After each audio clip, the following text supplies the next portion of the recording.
European Commission still waits more from Turkey to control the illegal entrance from refugees to Greece. In the same move, Brussels put pressure on Athens to improve reception capacities for sending back refugees to Greece. Frans Timmermans, the Vice President of the European Commission, said that Turkey has made some efforts to stem illegal migratory flows, such as the opening of the labour market for Syrian refugees. But Brussels is still waiting much more from Ankara in preventing irregular departures of refugees from its territory to the EU. Turkish government has so far been demanded to cut the number of refugees entering illegally in Greece, which means closing its western border. While in the same time, Turkish authorities have been asked to open its border with Syria for thousands of refugees fleeing the war. Turkey has so far taken on 2.7 million refugees. EU countries will need to take in more of them at the end anyway, argued Fabian Zuleeg, director of the think tank European Policy Center.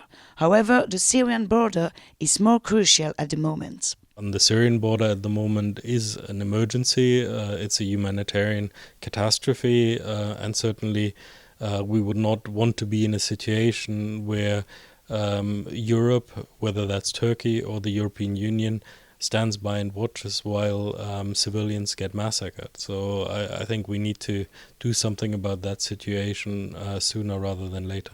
Since the beginning of the year, more than 70,000 migrants arrived in Greece. The European Commission has been given to Athens 1 month to make improvements for the living conditions of refugees before further checks in March.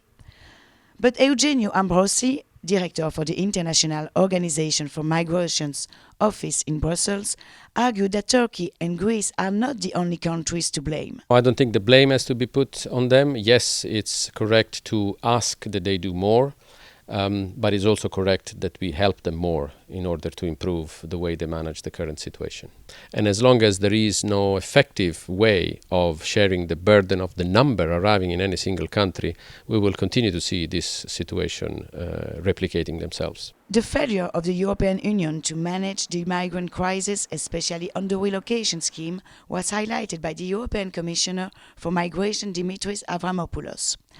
Avromopoulos admitted that the relocation of 160,000 refugees didn't work as much as it was expected and warned the EU members. So far, only 497 migrants were relocated. That is why I have addressed today a letter to each interior minister with a clear and strong message to remind them that they are bound by the relocation decisions, which have to be implemented immediately in light of the emergency of the situation. The 28 EU leaders will discuss the EU's response to the refugee crisis at the next summit next week, but no major decisions are foreseen.